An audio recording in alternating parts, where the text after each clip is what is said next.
Welcome to Let Me Fix This. Enjoy the video. In this video, I will explain how to make an egg drop parachute.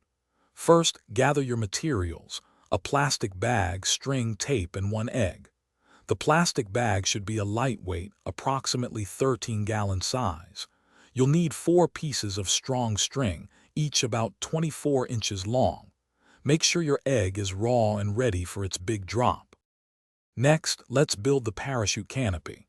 Carefully cut your plastic bag into a large square or circular shape, about 24 inches across. Reinforce the edges with tape to prevent tearing during the drop. Now, attach one end of each of your 4 strings evenly to the corners or edges of the plastic canopy using strong tape. Now we need to secure our precious cargo, the egg.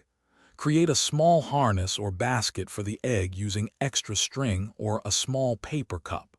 The goal is to cradle the egg securely so it doesn't shift or break on impact. Make sure the egg is snug and well protected within its custom harness. For the final assembly, connect the free ends of the 4 parachute strings to the egg harness. Ensure all strings are of equal length to guarantee a stable and controlled descent. Before your big drop, perform a small test from a low height, perhaps 3 feet, to check for any issues. Good luck with your egg drop. Thanks for watching. If you found this helpful, don't forget to like and subscribe.